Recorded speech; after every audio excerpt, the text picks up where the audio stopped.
up, guys? Welcome back to the JP and Trav Show on the JP and Trav YouTube channel. As always, it's your host with the most, JP. And to my right, I have my esteemed co-host and Vikings fanatic, Travis J. Davidson. Travis, how you feeling, man? Man, I've had better nights. The Vikings are getting punked because they can't hold on to the ball. We've had 7 turnovers through 2 games, and it's just I don't know if they're trying to tank or I don't know. I don't know. But Justin Jefferson, first youngest receiver ever to 5,000 yards. That's always fun. That's the Vikings for you. They're very Lincoln Riley-esque. You pack up a bunch of individual awards and stats, but you never actually win anything. Ridiculous. And people are always stealing from him, too. All those turnovers. I mean. 7 turnovers through 2 games. And we're barely into the second half of this one. Yeah. But I've got my Vikings drinking horn here that I'll beat. He's got his Vikings drinking horn. Guys, make sure you go ahead and like, comment, subscribe, especially share this right now. I know we got Thursday Night Football going on. I know Jalen Hurts is playing. You can do both. You can watch, your Eagles and Vikings, and also JP and Trav at the same time. Get them both going. Double screen. I also did want to address something else before we continue. Look, Trav and I eat sometimes on the show. That's just a fact. I've seen way too many comments about, well, if Trav would just not eat, bruh. If you don't see Trav eating, you ain't been on the JP and Trav show. You're not a day one fan. Like, that's just a fact. We eat sometimes because we're real life human beings, and like Trav works all day, I work all day. Sometimes we get hungry and we're gonna eat. This is the time where maybe we have an opportunity to eat. I'm about to eat some chicken wings right now, just so y'all know. But the real ones will rock with us regardless of whether we eat or not. You don't like it, then just listen and close your eyes. That's all I got to say. All right. Welcome in, everybody. OU covered and beat SMU 28-11. Now, I know there was a lot of talk just about the offense and it not being what we thought it should be, and we'll get into that. I certainly have some thoughts on that, as I'm sure Trav does too, but would like to see the chat's thoughts as well as an offensive and defensive player of the game. So, Trav, let me just ask you, and then I'll kind of follow up. What did you think of the game in general? Obviously, you were there. You saw it live. I know I even texted you live just about, maybe the play calling in particular. So where were you at on it? My thing is, it was just weird. I mentioned it on radio yesterday. Like, it wasn't bad. It was weird. The play calling wasn't bad. It was weird. I mean, we put together long drives. We ran the ball. We had no turnovers. We had 0 3-and-outs. Mm-hmm. There are games where we have, a couple 3-and-outs, and we feel like the offense played great. Like, it was efficient. It was good. But it was weird. No deep shots, right? From a guy that has a hashtag that's score from far. Yeah. You would think you would see more deep shots. And I think it's very much a situation where you're just going to see less deep shots in general. There was a really good article by Brooke Pryor about a study that basically blames Patrick Mahomes for it and says, hey, look, you've got a bunch of home run hitting quarterbacks. Let's make all these home run hitters hit singles and beat us with singles. And that's what a lot of defenses are going to do. They're going to go, 2 high safeties and something like that. And the Vikings just scored a long touchdown. So, from the former Pitt Panther, not the former USC Trojan, the former Pitt Panther, Jordan Addison. But regardless, you can't get mad at Dylan for taking what was there. What was there? 70% completion percentage with 5 drops, mind you. Andrew Anthony had one hit him in both hands. Marcus Major had one hit him in both hands. Drake had a drop. Gavin Freeman had one hit him in both hands. And Marcus Major had another drop. I mean, that's massive. A couple of those are for first downs. So I don't know. I think it's unfair to say that the play calling was bad because there has to be an explanation. Like, why is Jeff Lebby not taking deep shots when we know he wants to do that? Is he because he doesn't want to put anything on tape?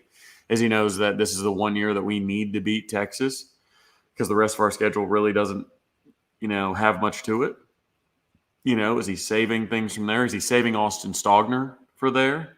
Is he saving a Jackson Arnold package for there? Is he, is that why he's putting it so much on tape of Jackson Arnold just running into the back of his offensive line?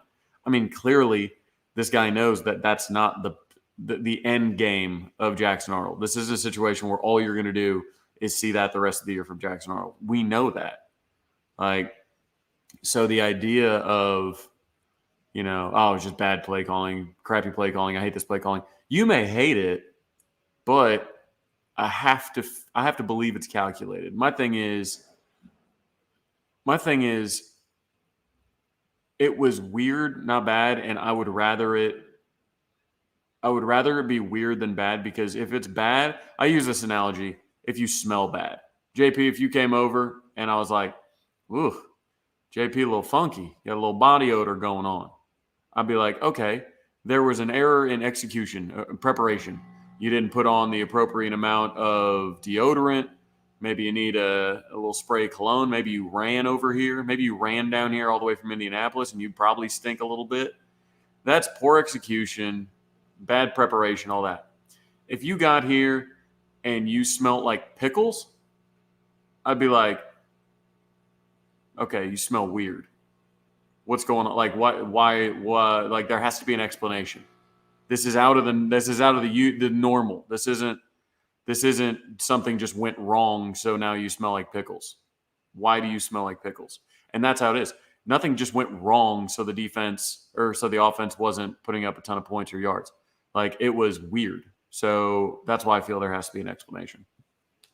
Man, you explained that very well, and I couldn't agree more, honestly. And here's the thing, guys, like, especially for those of you who maybe are resident Sunshine Pumpers with us, or that think we're Sunshine Pumpers, this is where we get to be real. Like, I did not agree with the way it fleshed out, and obviously Jeff addressed it.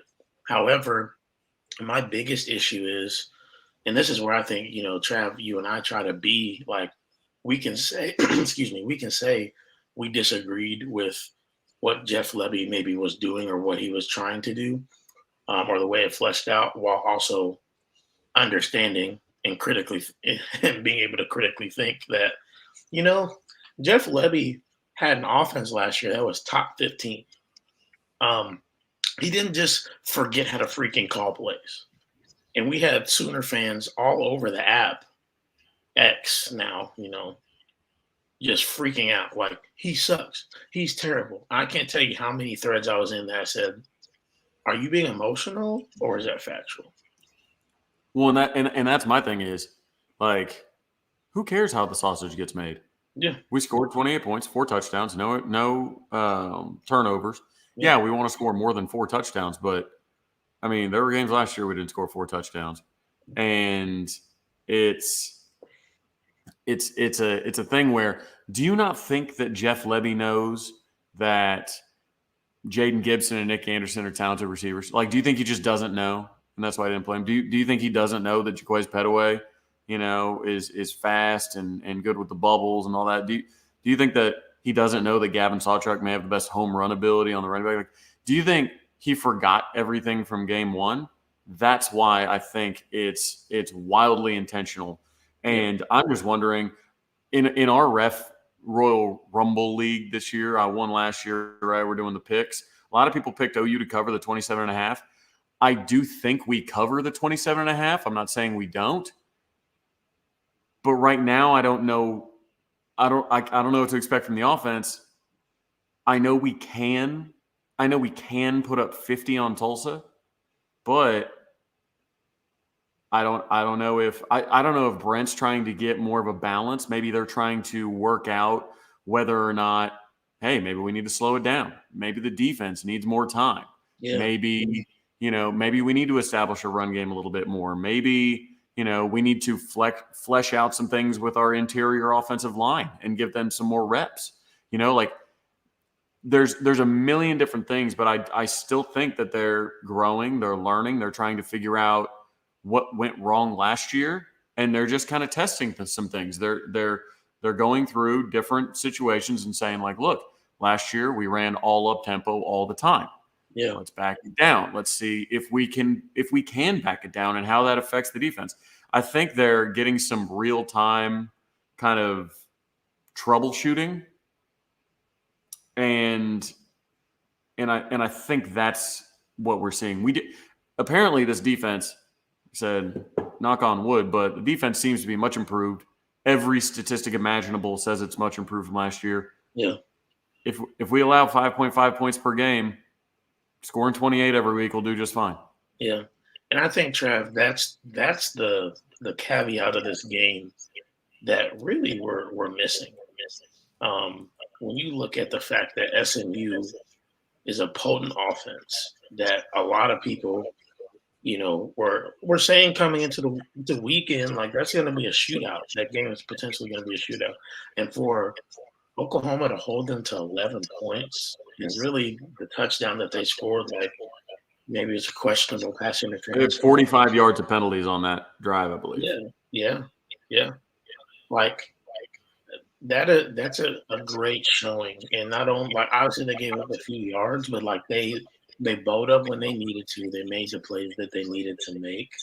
And that is, I think, outside of Texas, probably the best skill position group we will see.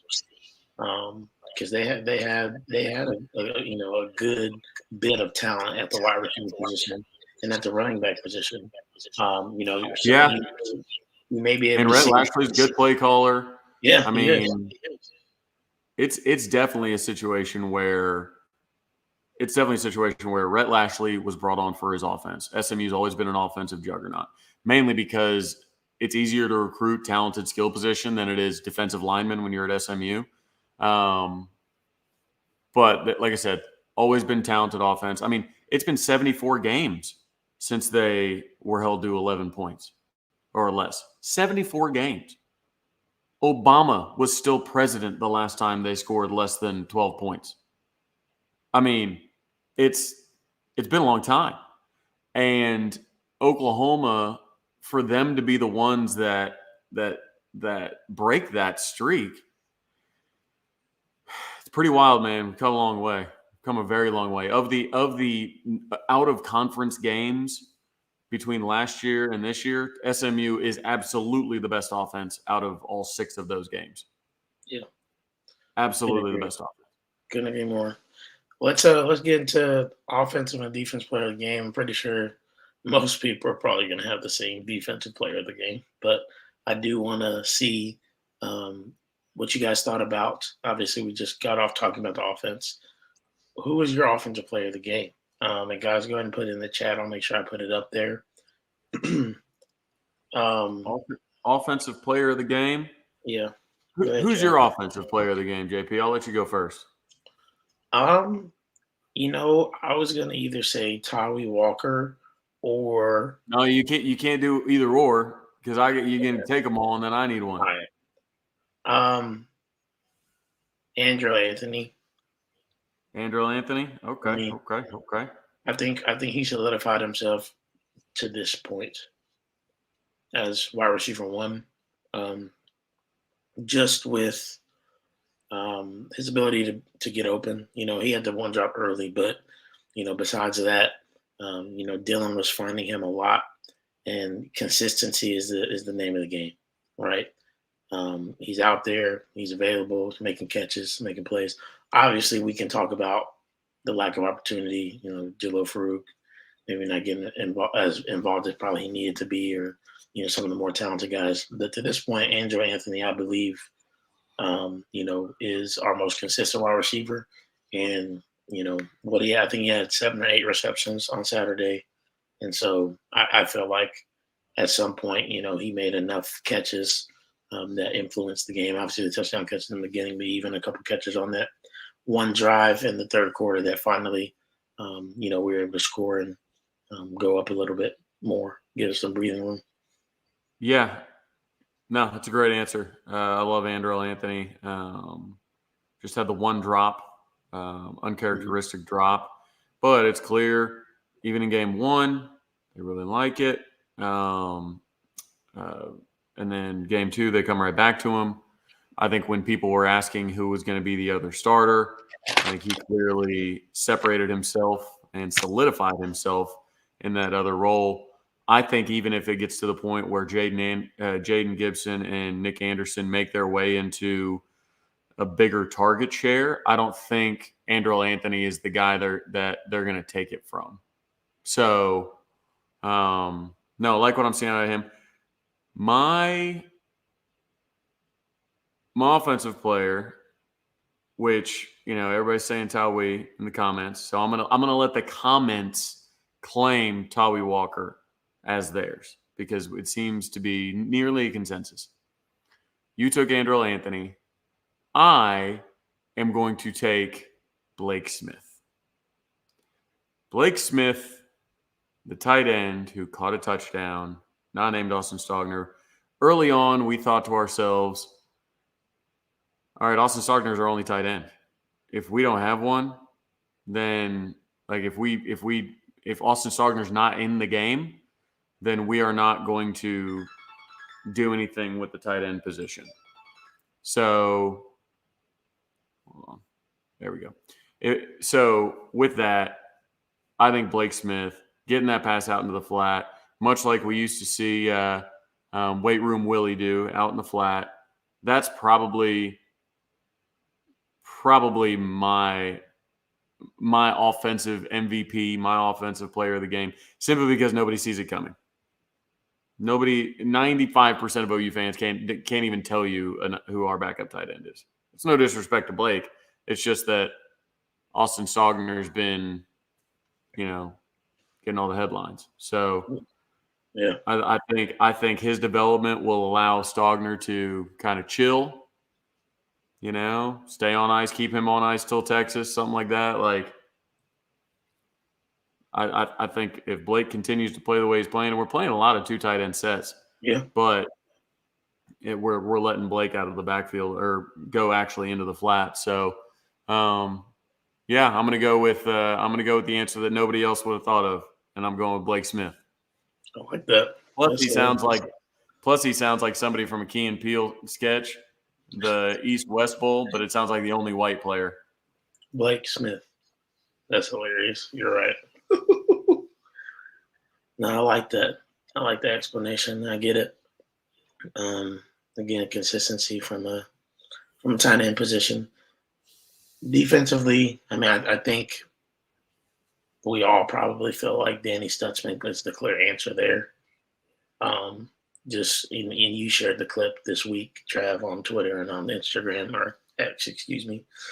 But I will forever call it Twitter. So yeah. I'm never going to apologize. Because it happens every time. Everybody says X, Twitter, whatever we're calling it. No, I will forever call it Twitter. I don't care what he could change it to, bananahammock.com. It's Twitter to me. Yeah. Twitter, forever Twitter. Yeah. So you're staying Stutzman, huh? I am. I mean, 17 tackles. That's obviously the easy pick. And, you can say pick someone else. I get it, Jesse, but, it's hard to pick someone. Like, if we're talking about defensive player of the game, it's not a participation award. Like, either you performed or you didn't. And so, for me, when you have a offensive coordinator that talks about 28 was sniffing out stuff that people normally don't, that's a big deal. On top of the 17 tackles, and then the mental piece was there too. He's coming along, and I'm pretty excited to see how he continues to progress for real. Trav, what about you? What do you think? I'm going with Mr. 9 tackles and 20 snaps himself, Kip Lewis. Ooh. Kip Lewis is playing out of his mind. Yes. He starts the game with a special teams tackle on a punt. He's the first one flying down the field. Boom. He hits him.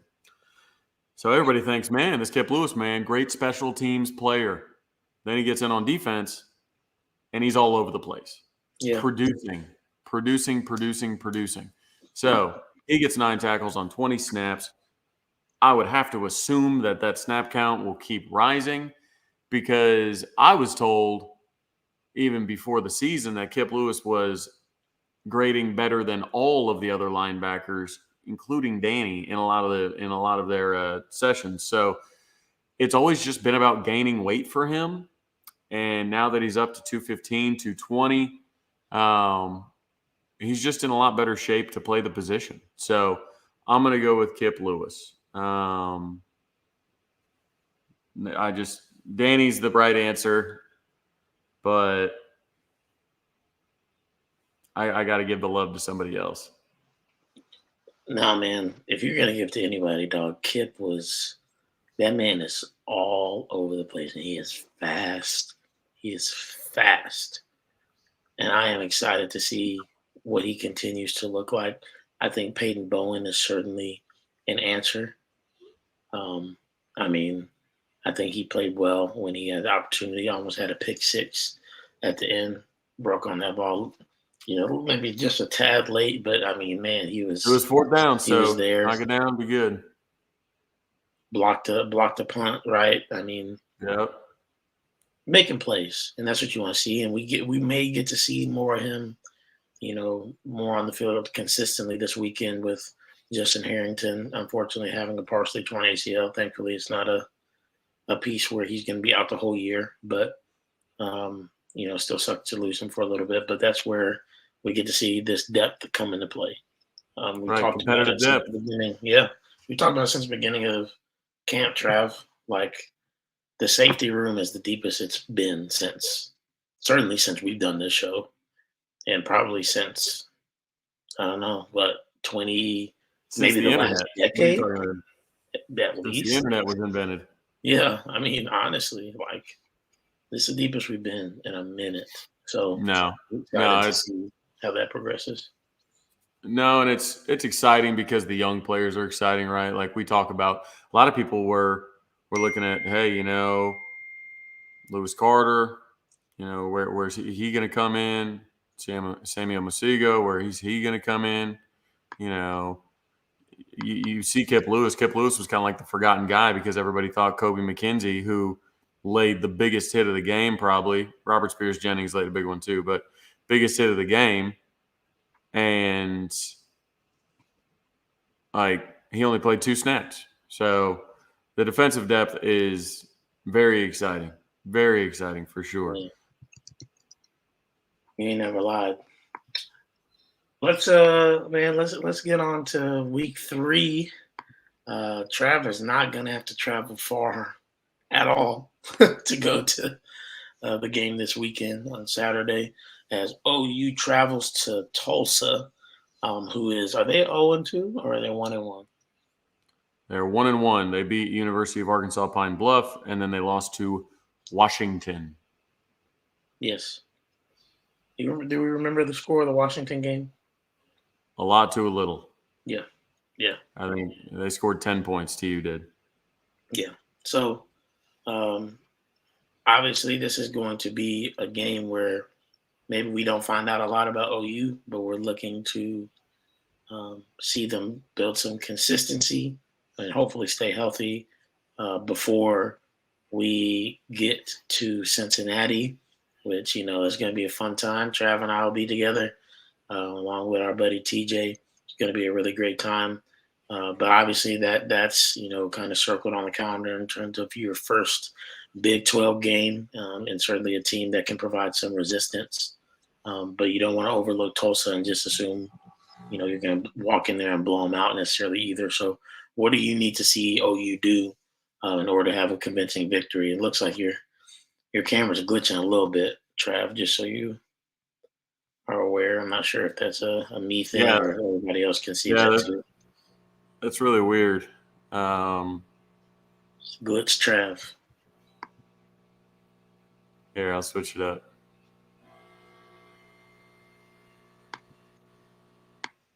There we go. All right. We'll go to my Apple camera then for a while. I look like the ghost of podcast past.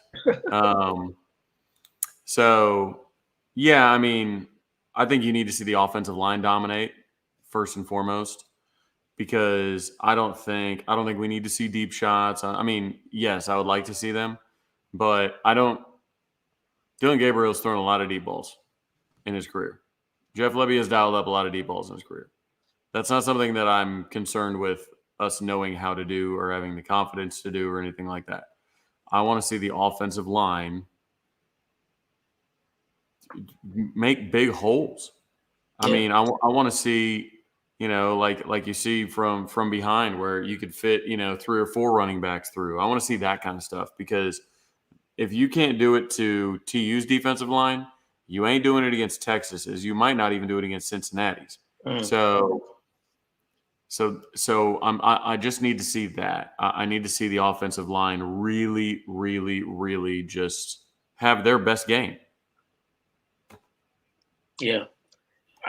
And we didn't really talk about it from, I guess, against SMU. They certainly didn't play that well. That's something that, needs to get shored up. And that's a group that we heard a lot of good things about, right? I mean, talked about Bill being excited and actually happy, as Bob had said, and, he's normally not. And so it's like, okay, and then we score, they look pretty good against Arkansas State. I get that, but like, still look good. We scored 73 points. And then, this thing happens last week and Savion Byrd didn't look great. Tuara didn't have the greatest game.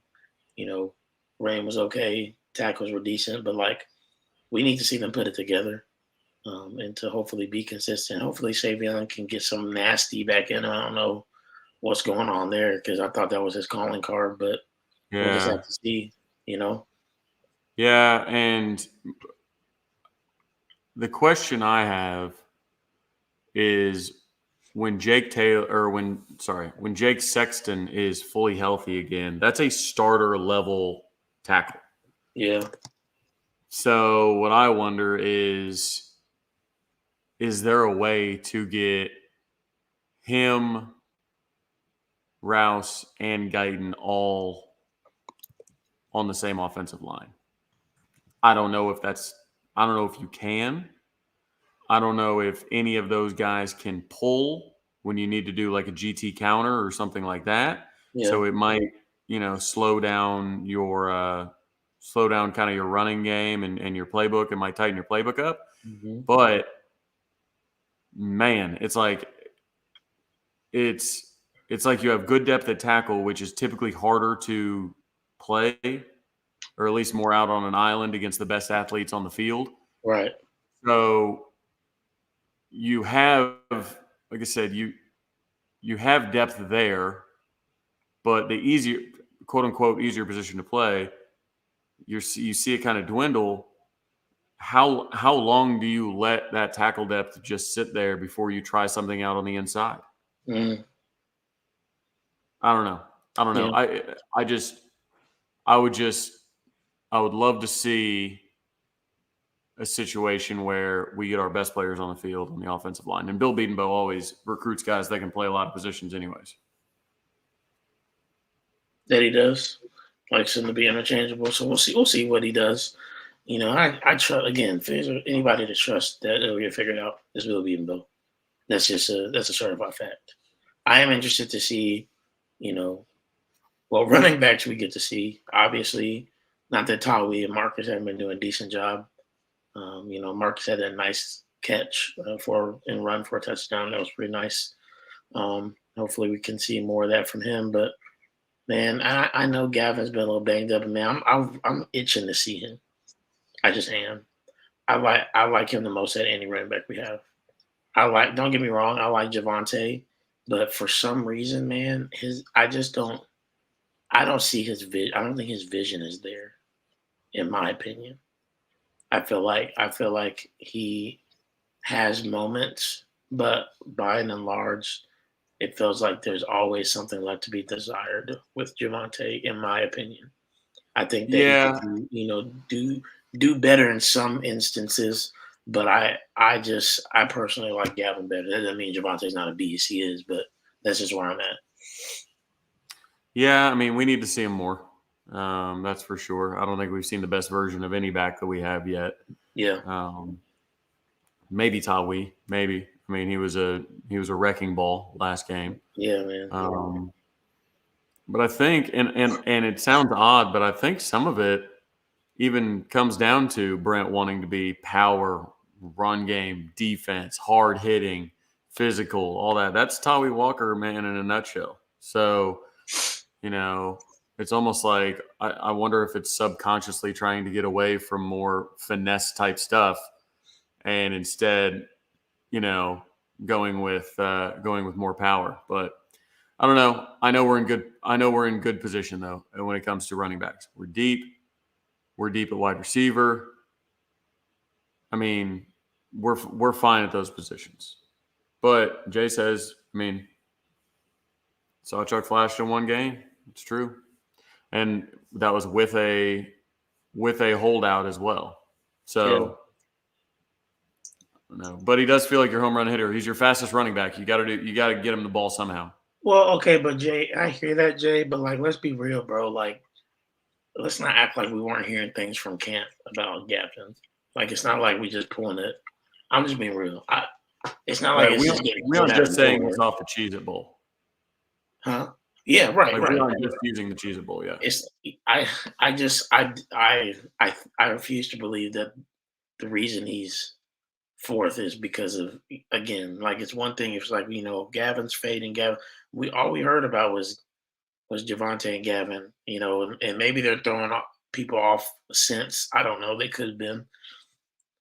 But, and we'll see about Tawi and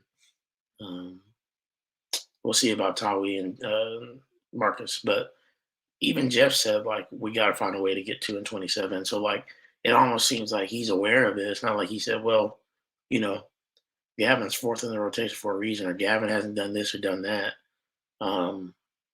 Yeah, that's just where I'm at.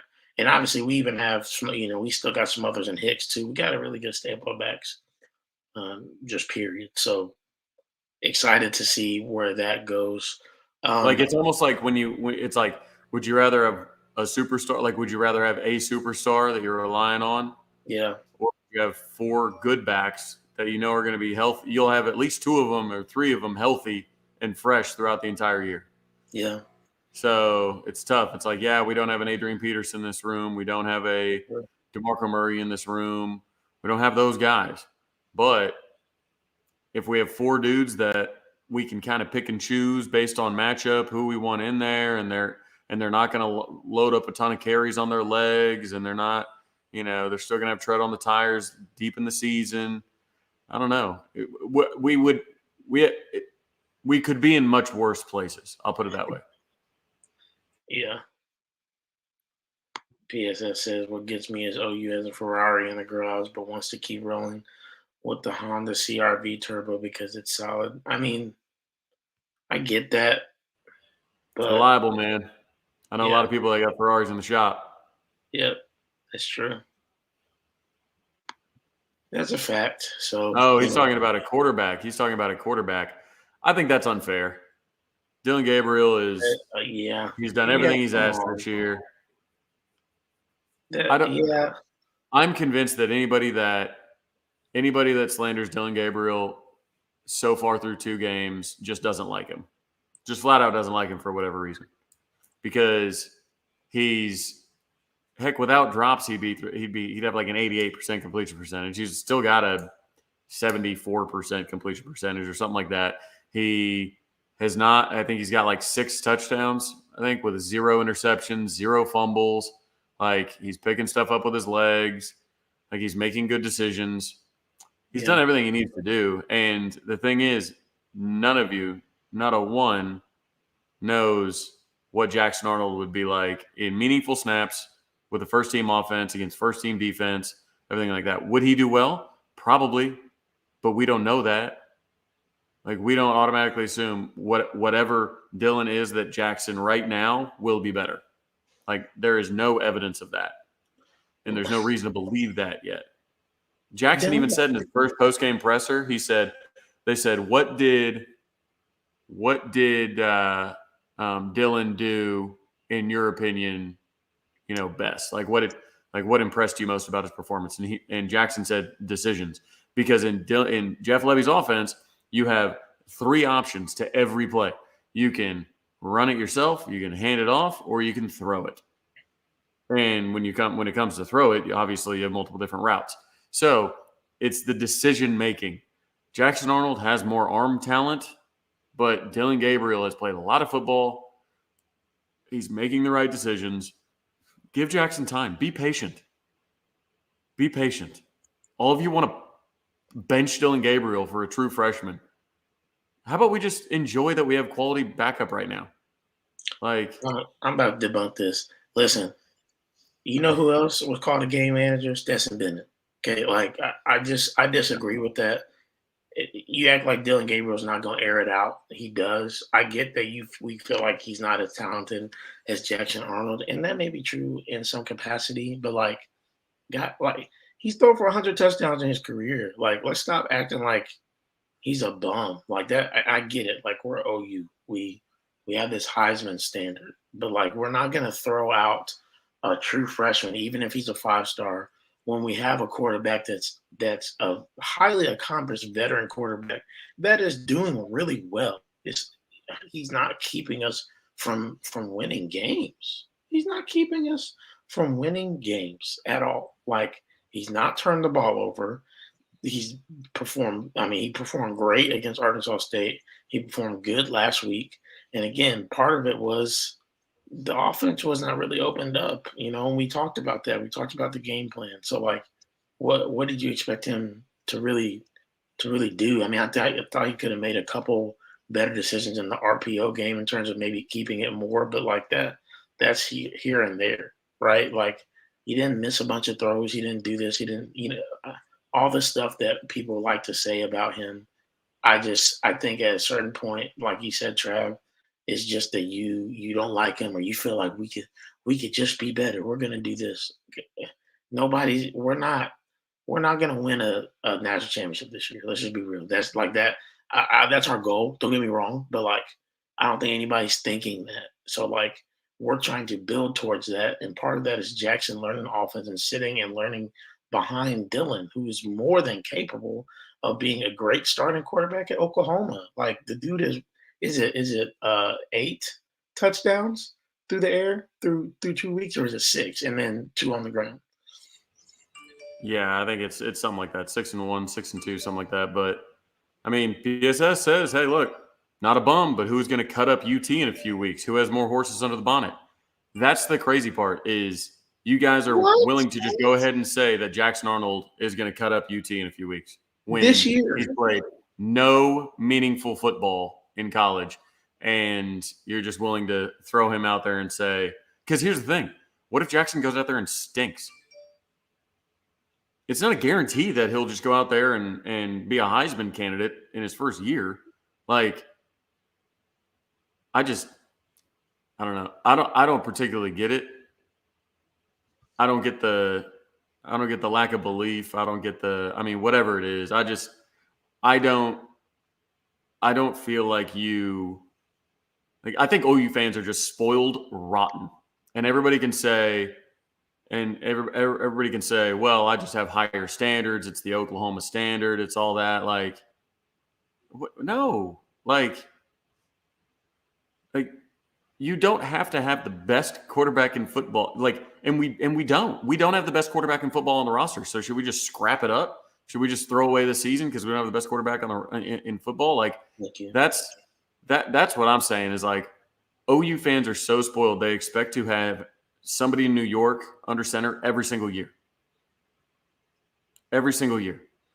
And you know what? Dillon still has the opportunity to go to New York. Now, maybe not with Shedeur Sanders and Travis Hunter and all these guys really getting their hype trains going. It's a lot about stories, but I don't know. Nobody has ever seen this guy play Texas at all. He's having a good year. And we've already spent too much time entertaining that for some reason Dillon is not going to do things when you all are putting all of your faith in a true freshman that has not ever done them in his career. So give him time. Just be patient with him, man. You got to be. You have to be. Like, if Dylan Gabriel gets out here and throws 3 interceptions in a game and just looks all a mess, like, okay, like we'll talk about that, but like, okay, I mean, this is the last thing we'll say about it, and then we'll move on to some more questions. Well, we'll do a score prediction and move on. If I'm being honest, Piet, like Texas looks really good right now. Okay, so like, if your goal is to like, I just don't, I don't understand. I don't think I understand how we feel like throwing Jackson Arnold out there, unless we feel like Jackson Arnold's going to have a Caleb Williams moment, and even then, this Texas team is not that Texas team. I'm just being honest. I know we don't probably like to want to talk about it, like, and they may still falter. Don't get me, but like at every level, they have dudes. And we don't have. But that's the thing. He's solid, but OU isn't beating UT. I guess that's my call. Okay, so your argument is then that Jackson Arnold is. We are beating Texas with Jackson Arnold. Heck, we might. Who knows? Maybe Jackson Arnold plays in that game. I don't know. He very well could. But the idea of I don't think DG can beat Texas, so that must mean that the person that is behind him on the depth chart can or will, doesn't make any sense.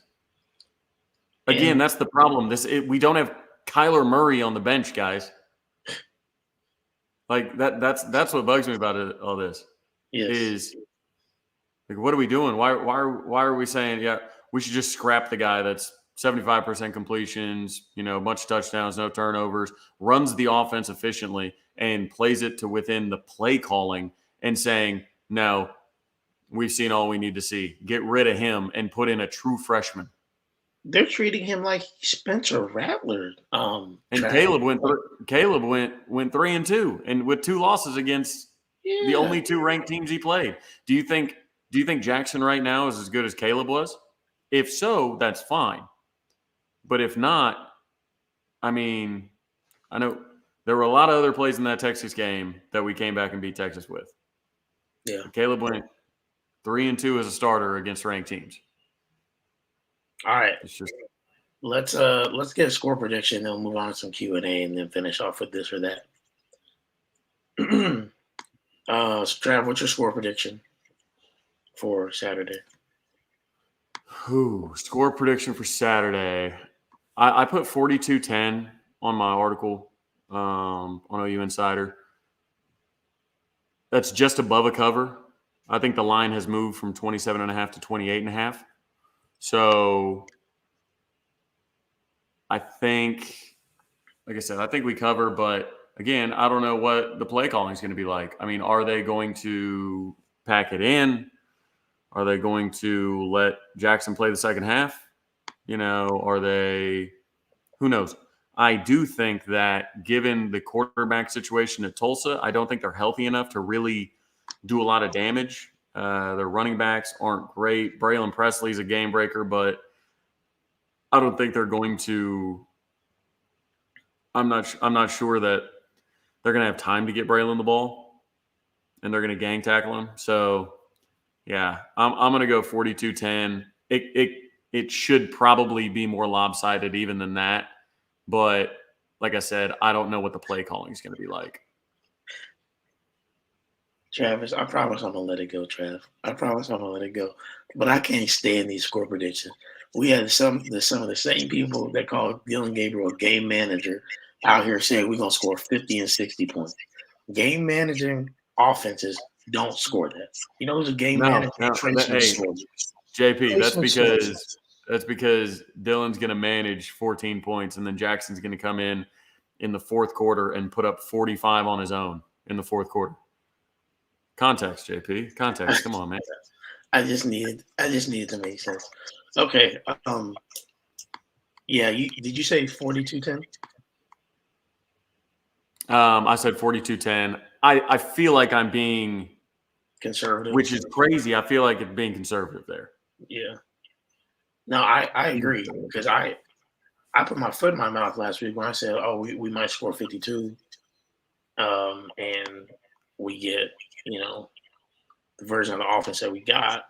And even, with how things were going, maybe even if we did get the regular version, maybe it would have been more in the 40s. But still, like, I guess it just depends. So I'm gonna go. I'm gonna go 45-7. I'd be shocked if they scored double digits on us. Tulsa, obviously, Kevin Wilson's a good, offensive coordinator, more than skilled, more than proven, but they don't have quite the talent that SMU does. And so, I would expect OU to be able to shut them down, barring a, maybe garbage time touchdown, but we'll see. But No, no, no, no, no, no, no. I don't the care. I don't care who it is. I don't care Vikings who it just scored is. again. If you a game manager, you're a game Kirk manager. Cousins just managed another touchdown. I don't care who it is. If you a game manager and you can't make throws, you only dink and dunk, which is what a game manager is. You're not scoring 60 points. Iowa has game managing quarterbacks. Notre Dame has had game managing quarterbacks. That is not what Dylan Gabriel is. I'm sorry. It's just not. All right, let's ask some questions. JP, honest question. Yeah. Yes. Honest question. How do you think DG feels about Oklahoma fans? I'm sure he feels disrespected. Like legitimately, do you think that he'll want to come back to Norman and come to events, come to anything like that? I mean, it depends. If we're talking about social media fans, then no. Like, it may be different with fans in the stands because they're not booing him, and maybe he feels the love actually in the state of Oklahoma, you know. But if it comes to OU fans online, no, dog. Like, they dogged this man out. Like, last year he did not have a bad year. Like, it was good. It wasn't great. It was good, but they dogged this. Our defense was ranked 122nd in the country. I mean, and this was he the finished argument second in the Big 12 in QBR. This was the argument that I had this past week on Twitter. Was people are coming at Jeff Levy about, and again, I get the game plan, but about how oh well, he's always been like this, and he just sucks as an offensive coordinator, and DG's just an average quarterback. I'm like, guys, and that's why we were 6 and 7. I'm like, guys, we were top 15 in the nation, and top 10 in efficiency, and our defense was 111th or whatever the ranking was. But you want to come at that, make it make sense. No, he's not Caleb. He's not Baker. He's not Kyler, but it's okay to say that he's above average and good enough to win us 10, 11 games and get us a conference championship. That's okay. So I was sitting at lunch with Dylan and his agent and his brother at Scratch Kitchen there in Norman off Main Street. We're sitting at lunch. We were in the up top booth, kind of private, and these people walked up the stairs and asked if they could take a picture with Dylan Gabriel. And he said, it kind of freaked him out. He's like, when I played at UCF, he's like, you're in Orlando. It's not a college town. He's like, I'm not used to fans, coming up to me and asking me for just in the local spots, right? Just in the places on Main Street, I'm going, hey man, hey, we're really excited to have you. We appreciate you, all that, and I mean, I'm sure one day I'll have the conversation with him about it, and I don't know if he'll be honest with me or not, but I'm not sure that I would come back for OU stuff. I mean, if these OU fans think I'm a bum, so I mean, I guess I don't know. I don't know what the situation, when Caleb left, I don't know what our options were, but I don't know. Luckily, Dylan's a good kid that is super chill. He's got that island mentality. He's clearly worked on himself. I mean, he looks good this year, not only physically, but mentally. The offense is, he's very crisp and decisive. But yeah, it's interesting because he didn't grow up. Baker grew up loving OU. You know, Kyler's got a statue out in front of the stadium. You know, Jason White, Sam Bradford, all those guys have lots of reasons to come back. But I don't know. I think he is.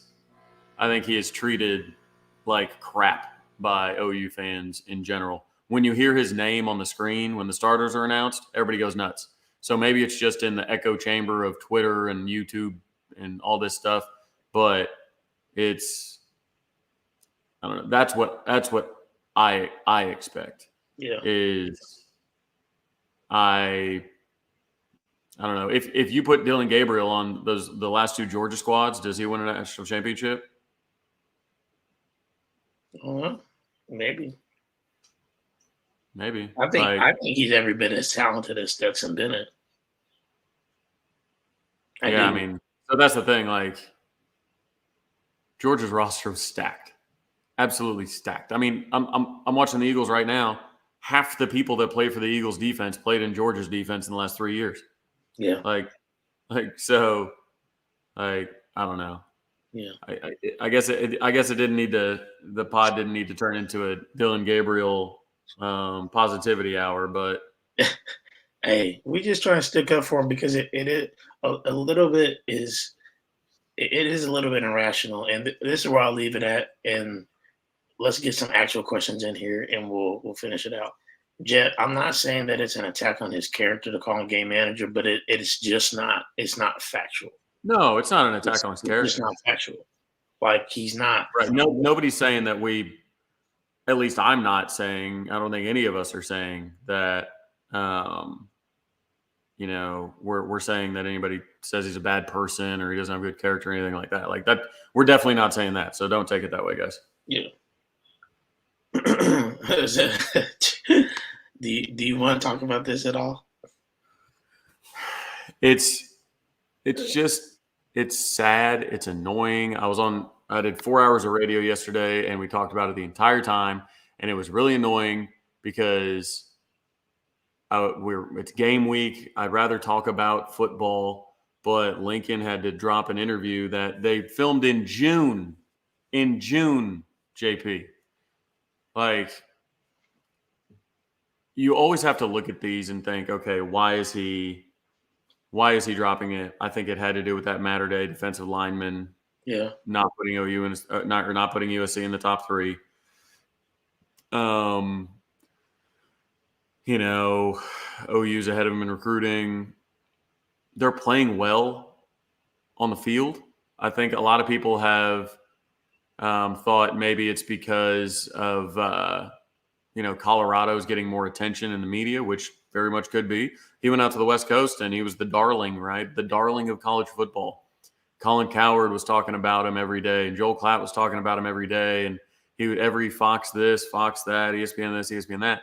But now Colorado's getting all the love. Deion's getting all the love. He needed something.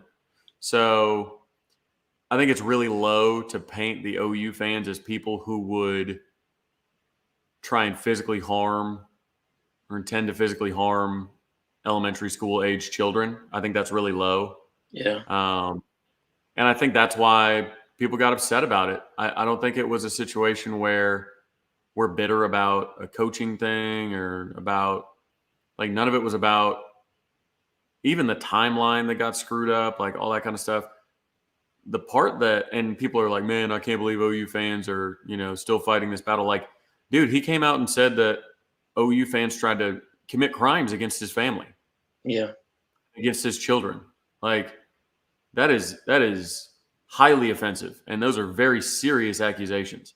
So the burden of proof falls on the accuser, not the accused. So if Lincoln Riley wants to give us any evidence that stacks up against the Norman Police Department's evidence that nothing happened, then he needs to shut the hell up.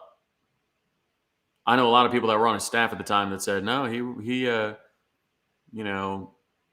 like those days leading up, he's like, no, that would have come up. Like, there was never a situation where the family felt unsafe, so they had to do this, that, and the other. Like, just wasn't the case. So, like I said, he just needs to shut the hell up. Like, I don't know why he's so insecure. I don't know why he's such a victim. Bro, you're getting paid 9 figures to coach football, man. Like, you're so happy in LA. Prove it. Prove it to me that you're happy in LA by shutting the hell up about Oklahoma. Then he's just gonna lie and say he didn't try to recruit players. We got the Downs family shut that down real quick. I mean, that's just not. Yeah. All right. Any other questions, y'all? I know y'all said I saw things about bricks. From what I've heard, that that may be leaning Nebraska and Kansas State. And then Okoye, does he visit Texas? I don't know, Trev. What do you think? Do you think he doesn't?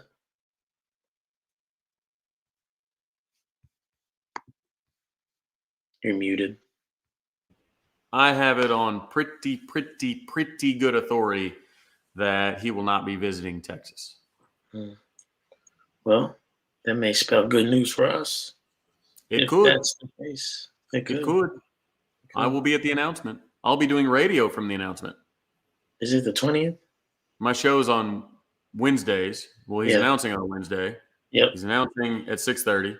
My show's from 3 to 6, so I'm going to go to Core Society. I'm going to be doing a remote from there, getting ready to go. So, yes, Gentry is good to go. He's healthy. He's a captain. Is this Justin Harrington? Because if it is, he's not playing. Josh Heupel is not available Saturday. We'll have to go with our game manager. You never know. Stranger things have happened. Never know. If Kansas State goes and here's the thing, Missouri's looked like crap the first 2 weeks. Yep. If Kansas State goes in there and beats them by 2 or 3 scores, I mean, like we knew they would. At one point, like we're already seeing, message board geniuses throw out different hot boards of fire drink. Who should we hire instead of drink? Like, I mean, I don't know. It doesn't really seem that, they're bought in on him. So I wonder if Winery's bought in on the coach. So I don't know. They look like trash. And if they get beat by Kansas State, I have always maintained that Winery would end up back in Oklahoma on a visit because there's too many people around him that are going to be coming to Norman very often. Yep. So he's going to tag along, if nothing else, because those are his best friends.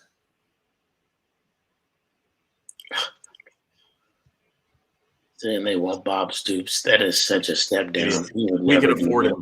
He would love to, prove that he's still got it. He doesn't need to prove anything to anybody. He's got a statue. He certainly doesn't need to go to Missouri to do that. Once you have a statue, you don't have to prove anything anymore. All right, let's get into some this or that. Ooh, all righty. Bringing it back out with the season in full swing. So we talked about our safety room earlier and how it's the best it's been in a long while. Let's talk about some good safeties OU has had in the past. Tony Jefferson or Derek Strait? Which one are you guys taking? Go. All right, I'm gonna let the chat fill up a little bit first. I know my answer. My answer, very very easy to think of my answer because it was my first favorite player that played at Oklahoma. Who's yours? Yeah, straight like that. Look at the comment. That's how I am, man. Derek Strait was my first favorite OU player. Straight like that. I think Strait was the better player, but I'm a big Tony Jefferson fan. I love Tony Jefferson. He was kind of, for me, like when I really truly got into OU football, like early 2010s. Because like I was into it like when I was a 10-year-old like kid, like 06, 05, 06, and then obviously you had the 07, 08 years, with Bradford and everything like that. I was into it. But then once I started getting into high school in 2010, that's when it really became more of a thing for me. And Tony Jefferson was part of that crew. And so really enjoyed seeing him play, and he's just a funny dude too, and followed him. But I definitely think Straight is Yeah. that player. Yes, Jet. He played safety a little bit in NFL. I think he played some safety in NFL. He was primarily corner when he was at OU. Yeah, and that may have been where I got that mixed up because I must have thought he played some safety at OU, but He played must have safety in the been, NFL. yeah, in the But NFL. he could play everywhere. But he Yeah. was absolute lockdown at as a corner. All right, here's another one for y'all. This will be a good one. 3rd and 8. Sam Bradford or Baker Mayfield?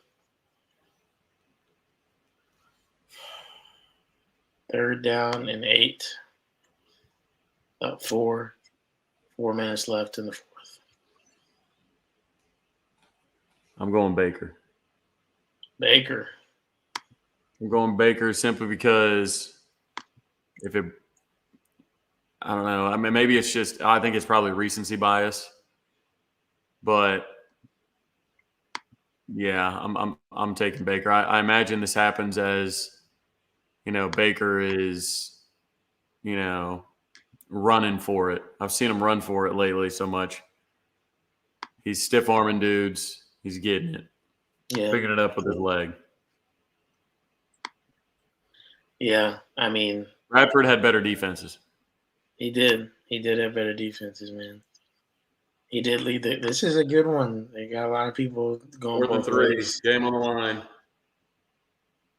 All right, Vikings picked it up. We're Game gonna on lose the this game. line. Oh, what's the score, Trav? By the way, We're down 21-34. It's bad. Okay. We've dropped. We've had 4 turnovers. Second week in a row, we've had 3 turnovers in the first half. Man. It's been ugly. But JJ's going to have a big game. Real big game.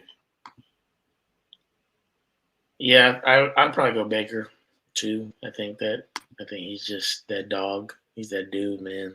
Man, I tell you what, that mic'd up was electric. It was electric. I know it was against your Vikings, Trav, but he said, "Get your weight up, little boy." I was like, Yeah, "Dang." it was. Yeah, I said, "Dang." It sucks having to play OU quarterbacks in your first 2 games of the season. Yeah. Oh man. Yeah, we'll have to do. I don't want to trigger the OU fans, but maybe next week or this or that will be 3rd and 1. Blake Bell or Jackson Arnold. Oh God, no! Don't do it. Don't do it to him. All right. Here's our last one, the food one, breakfast one. Biscuits and gravy or eggs Benedict. Ooh. You go ahead. I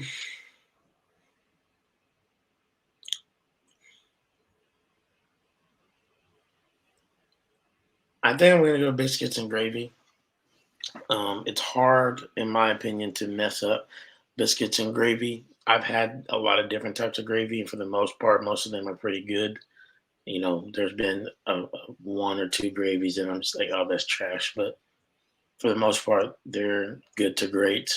The eggs Benedict, I feel like you either have a boom or bust. Somebody can make it or they can't. Well, especially with the poached egg in particular and everything. And Right, that's the problem is people poaching an egg. yeah. What about you? I'm going biscuits and gravy as well. I'm not a big hollandaise guy. So the hollandaise kind of throws me off of that. I mean, I like it fine, but I don't prefer it by any stretch of the imagination.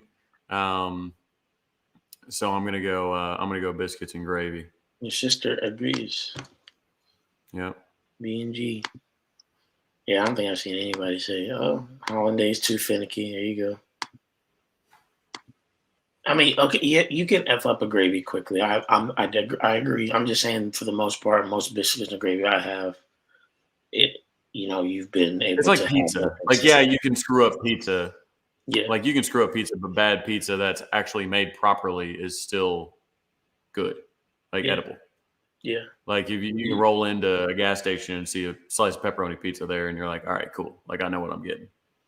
Like I know this isn't going to be a bad experience for me. Yeah. Right. I think what PSS says here is good. You can have Benedict's in a plaza in New York and it can change your life, but at the same time, you can get biscuits and gravy at the Greasy Spoon all day, and there's probably some consistency there as opposed to like if you try to get eggs Benedict at a local restaurant, you may not know what you're gonna get. Right. No, I agree with that. It's like you said, it's consistent. Really? What? That's the most interesting thing I've heard in my life. I'm not gonna lie to you. What? Biscuits and gravy with grilled catfish, not even fried catfish. I ain't ever had grilled catfish. Being hanging out with PG and his damn peanut butter and jelly tortillas. Biscuits and gravy with grilled catfish? Sooner Ninja been hitting the old medicinal. Been hanging out with Gunny. Good Lord. Oh man. Man. Well, guys, it's been a fun night. We talked a lot of DG. we talked we talked a lot of OU football. It's always good to be with you guys.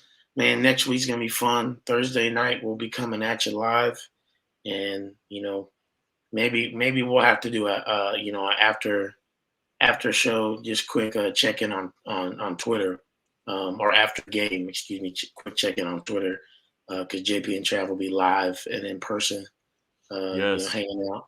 So it's gonna Is be. anybody going to? Is anybody else going to Cincinnati? Anybody in the Yeah. chat? Is Are they going to anybody? Cincinnati?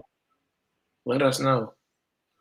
Yeah, let us know. We're gonna be we'll be out the night before, and then we'll be doing the post game show from Martino's on Vine. So gonna be a blast, man. Cannot wait. Cannot wait. So you guys will want to be there. If you're gonna be at the Tulsa game, come by Chicken and the Wolf. It's literally in the shadow of the Southern scoreboard. I mean, it's a perfect spot for a pregame. So definitely come by there. Post game is going to be at the same spot. So, Brandon knows Martino's. Yeah, Martino's on Vine. I've been talking to Marty all week. You can get me taken care of. So, Yeah. What you like to hear? absolutely. But I'm going to watch this onside kick. Yes, sir. All right, guys. We'll see you next week. Until then, Boomer. Ooh.